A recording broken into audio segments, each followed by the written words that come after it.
isn't anything that compares to Valentine's Day for me. It's my favorite holiday because of the chocolates and the fun little heart-shaped things. A few years ago, I had my first stalker experience because of Valentine's Day. I'm a 26-year-old female that hasn't ever been in a serious long-term relationship. So just like any single person, I turned to Tinder to find a date for Valentine's Day.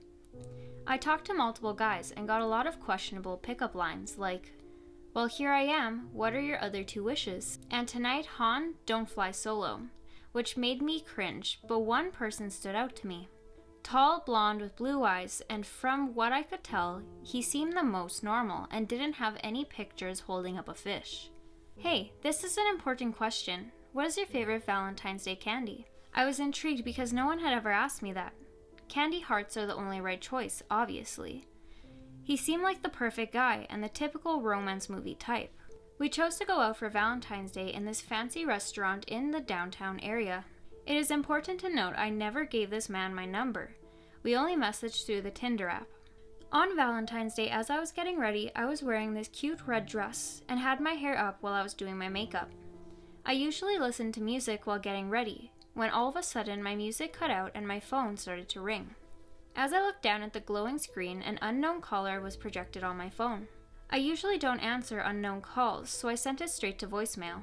As I continued to do my makeup, when I got another notification that a voicemail had been left. I decided to listen to the voicemail as I continued getting ready, because I never really got voicemails from unknown callers. There was silence for a few minutes that was broken by heavy breathing until it was broken with a man's voice. "I like your red dress. Are you going to keep your hair up too, or are you going to put it down? I hope you leave it up, because it defines your neck nicely. You look like you'd have a soft neck." I sat in horror as I listened. I didn't know if I should move or if I was being watched, considering whoever this man was knew what I was wearing and knew my hair was up. This made me feel like I was helpless prey being hunted. As I got up to close the blinds on my window, my phone dinged. My stomach dropped as I looked at the new message that had been sent to me. From an unknown number, I was sent pictures of myself. One of me sitting doing my makeup, then one of me staring at my phone. I continued making my way to the blinds while I planned what I was going to do. I thought I'd respond, which was dumb because I should have called the police. "Who is this and how did you get this number?" It felt like hours as I stared at my screen as I watched the chat bubble pop up. "You shouldn't have done that. I'm just trying to show you how much I love you. Can I come in, or are we just going to meet at the restaurant for our date?" My heart sank as I realized this was the guy from Tinder, the nice guy who seemed so perfect. Little did I know he might have seemed perfect, but now I was in a situation that seemed dangerous. I told him to stop texting me and that the date was off, and I proceeded to block his number. Not even a minute after I blocked his number, there was pounding at my front door.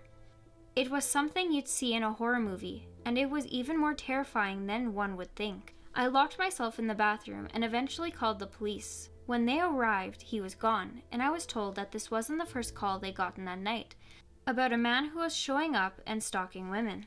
I wish it ended there, but the next day I found a box on my doorstep.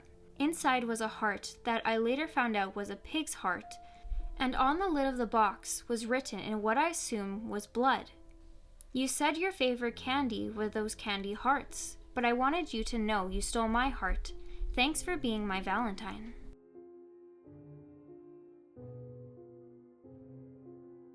When Valentine's Day was coming up this year, my husband and I were being very secretive on what the other had planned. And when the actual day had come, I woke up in the morning and he had already gone to work. There was a note on his side of the bed. "Will you be my Valentine? XOXO." I was already excited as he typically wasn't very expressive emotionally. I went about my day, ran a few errands, and picked up his Valentine's Day gift. When I got home, there was a trail of rose petals that led to the bedroom. I followed to see that there was another note at the end with a dress underneath. "Piatto d'amore, 6 o'clock. See you there, my love. XOXO." The dress was cute but too small for me, and it smelled like his cologne. I tried to look past it and appreciated the effort. I was getting ready when I felt like I was being watched. I walked around the house and made sure the doors were locked and the blinds were shut. When I noticed a car outside my house, I don't remember it being there when I left this morning, and it wasn't a neighbor's car. I thought maybe they had guests over, but why would they park in front of my house? I tried FaceTiming my husband to ask him about it, but my call went straight to voicemail. He told me that he would be with a client today, but he should have wrapped up by now. I finished getting ready and went out to my car to meet him. When I got to the driveway, a pretty blonde woman smiled at me as if she knew me, then got in her car and drove off. Did I know her? I remember her face from somewhere, but I don't know where. I got to the restaurant before him, so I sat at our table and ordered a glass of wine. 30 minutes passed, and the staff told me they couldn't hold the table any longer. I left the restaurant upset and went to the bar across the street. The place was pretty dead, with the exception of a few other lonely souls, and a sorry sap trying to get with the waitress. I had a couple drinks and got to thinking. Who was the blonde lady, and why was she smiling at me? After a couple hours of ignoring his calls and feeling sorry for myself, I went home. His car sat in the driveway, and the front door was unlocked. It was dark in there, and the only light came from his phone notifications. From someone named Melanie. I'm pretty sure that it was his client that he was meeting earlier. Why was she texting him this late? I opened his phone to see conversations dating back to as far as 6 months ago. All of them ending same, XOXO. It all made sense. Angrily, I stormed down to the bedroom to confront my soon-to-be ex-husband. He laid there naked in a bed of roses with the letters XOXO painted on the wall above him, in his blood.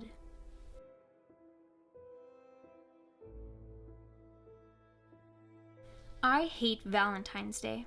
When I was younger, I was always the kid who never got asked out or given Valentine's Day cards. I was the weird outcast kid who was overweight and preferred to play alone most of the time. As I grew up, I hit a growth spurt, lost that weight, and became a guy girls would notice. The typical white guy with blue eyes, brown hair, and I don't want to brag, but I have a strong masculine jawline. I was always quiet with my head up, but never walking with anyone. I had just started grade 12 at my new school. I moved schools a lot. In total, I've moved schools a total of 4 times, so I never got too comfortable in any school.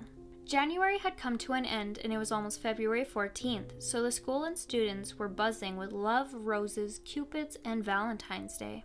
The school did these cupidgrams where you pay $5 and you can send someone a rose or candies with a note attached. Since I was new, I only knew with the popular kids, only because they had been talked about the most. Ashley in particular was talked about a lot because she was beautiful but acted like she was less intelligent than she actually was. She was the most beautiful girl in the school, but recently broke up with her boyfriend.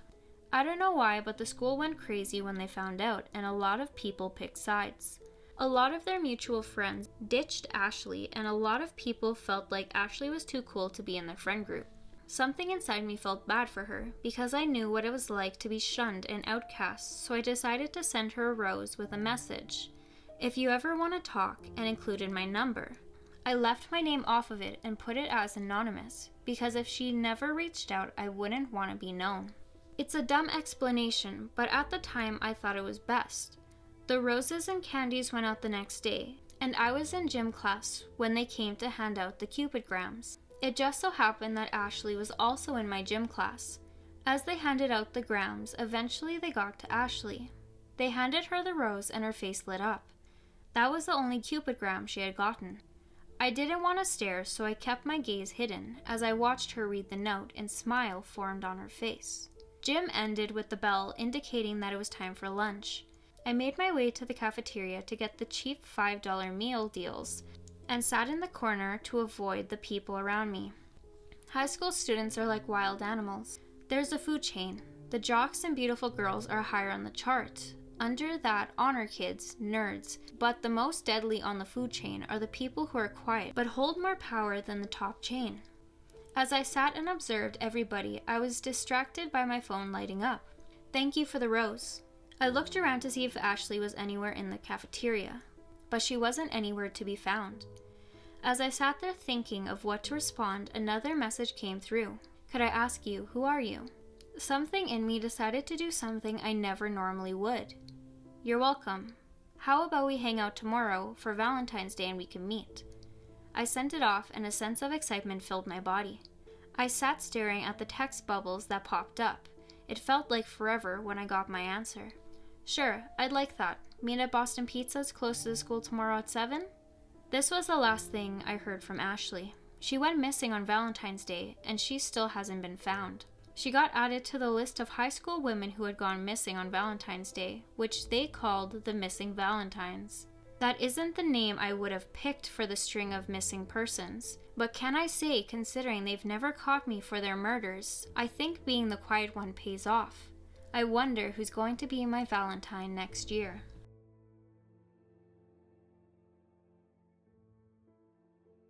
I have a perfect story for Valentine's Day. I'm from a small town, and since there's maybe a little over 100 people in our town, legends go around like crazy.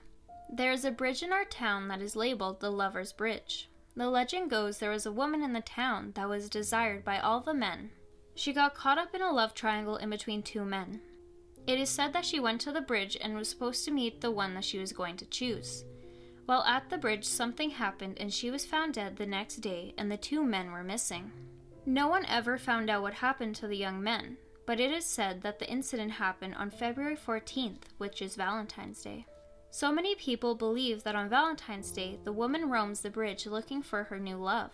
Many people have reported being grabbed, chased, and have heard crying from the woman on the bridge. Last year, I decided to go to the bridge on Valentine's Day because I didn't have any plans. I'm a paranormal junkie, so I was prepared for whatever could happen. I went to the bridge around 10 p.m. and no one was there because clearly everybody else had a Valentine except for me. I made my way to the bridge and pulled out my recorder and started asking some questions. I also had these cat balls that lit up with motion. It was silent for 10 minutes before I got my first response. Where is my love? I was ecstatic hearing the response, and I was about to start asking more questions when the balls started to light up. I may be a paranormal junkie, but when things actually start happening, anyone would lose their cool and panic a little bit. I was sitting at this point, frozen, and listening to the silence that filled the air. The silence was broken with the sound of crying, and I never stood up so fast. It sounded like it was coming from the other side of the bridge. I stood there, staring at nothing, when my shirt felt like it got pulled from behind. And that was it for me. I left the cat balls and ran all the way home. I spent the rest of my night saying prayers and eating some cheap Valentine's Day chocolates. I guess you can say my Valentine was my boo.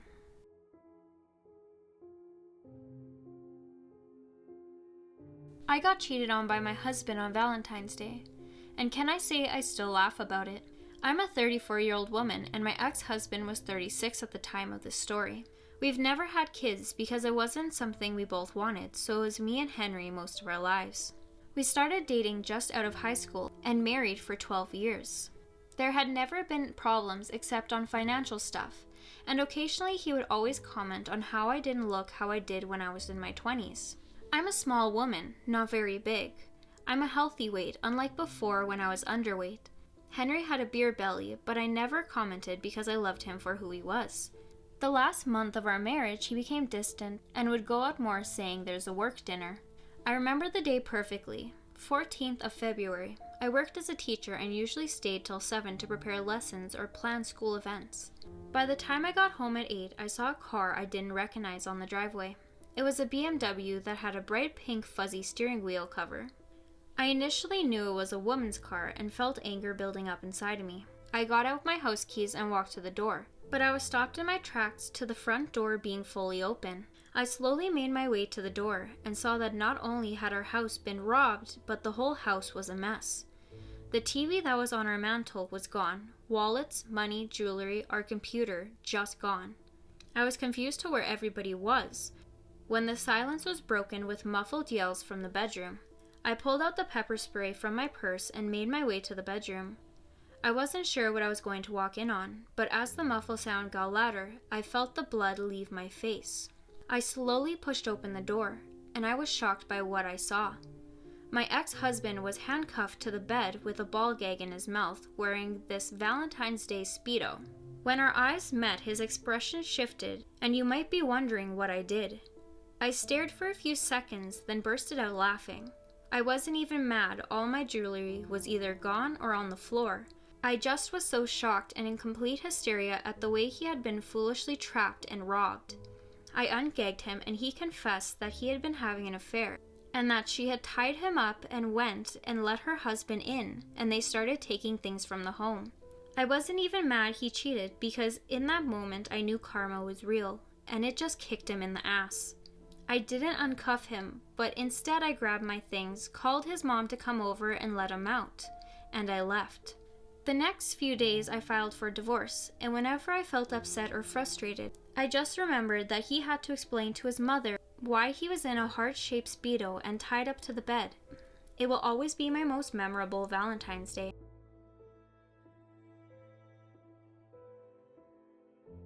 I had the worst date of my life on Valentine's Day. So I've always thought of Valentine's Day as a normal day, because if you like or love someone, it should be normal to show how you feel every day. But if it's a simple one date to have a nice dinner and just not be alone, I got asked out and decided to accept it, thinking it would be a fun way to spend Valentine's Day. He offered to go to a small little taco joint. I had never gone to this place, and who doesn't love tacos? You might think this sounds like a nice date, but just wait, I'm just getting started. I showed up at the taco place at 6, which was the time we agreed on. I texted to see if he was already there, but he said he was running late, but he was close. So I went ahead and got a table and ordered myself a drink. After sitting there for 30 minutes, he finally showed up and walked in shorts that had these red hearts on them, and a golf polo shirt that was this baby pink color. His hair was longer and pulled back into a messy man bun. I showed up in a very nice top and skirt with a pair of heels. I felt like either I was overdressed or he was way underdressed. I looked past it and greeted him as he profusely apologized. He came to tell me his ex slashed his tires on his car and he had to bike all the way here. I don't know how I didn't get up and leave at this point, but I decided to stay. We ordered our food and chatted as we waited for our food. He talked about his ex a lot, and you know when people say the way someone talks about their ex says a lot about them. Let's just say he used some colorful words about her, but again, she did slash his tires. Eventually the food arrived, and before I even started eating, from across the table I saw his phone slowly peek up above the table, and was blinded by the flash of his camera. I was so taken aback by this, I straight up asked him, "What are you doing?" He awkwardly chuckled and tried to explain himself by saying, "Oh, what you ordered looked really good, and you look great, so I thought I'd just take a picture." I was very uncomfortable at this point, but just asked him not to do that, and I started to eat. Also, I should mention I'm not a person who gets bothered by chewing sounds, but this man triggered something inside of me. The way this man ate his tacos was like he didn't know how to chew. I saw all the food in his mouth, and the food was flying everywhere. The best way I could describe it is that one meme of that little creature that's chewing gum very aggressively. I was so grossed out, and I'm pretty sure he spat some food into my plate. And just as I was getting close to leave, he asked me, "Hey, so when we are done here, I thought maybe we could go back to my place. We would have to take my bike, but I bought you a pair of these hard shorts too." Before I could decline, he cut me off and continued to say, "Oh, I do have to warn you. I do live with my ex still. She refuses to leave, and there isn't anything I can do." I was flabbergasted as I sat there staring at this man as he just stared at me. The cherry on the top of the cake at the end of the night was, when we finished eating, he got up and said, "You got the bill, right?" I did pay so I could just get the date over with. But as we walked out, I wanted to get out of there as fast as I could. But he stopped me and said, "This has been fun." I pulled back as he grabbed my waist, but he pulled me back in and tried to kiss me.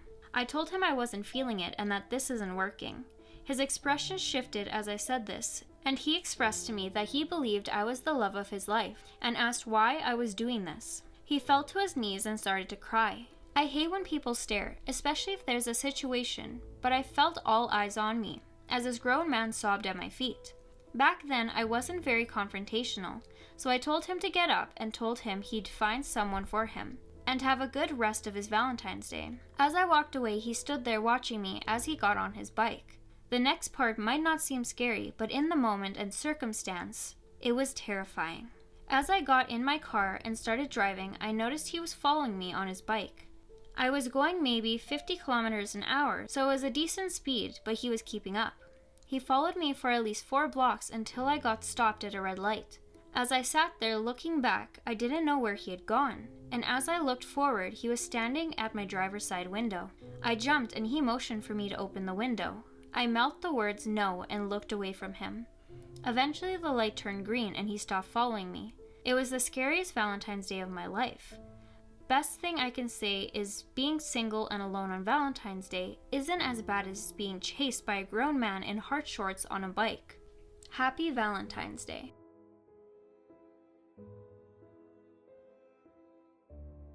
Hello, and thank you so much if you made it to the end of the video. If you like this video, make sure to give it a like and subscribe to let me know you'd like to see more content like this. If you have any stories you'd like to share that could be in a future video, make sure to head over to Reddit, or you can send it through email. My Reddit and email will be shown on the screen. Thank you so much for watching and have a good morning, evening, or night. Bye guys!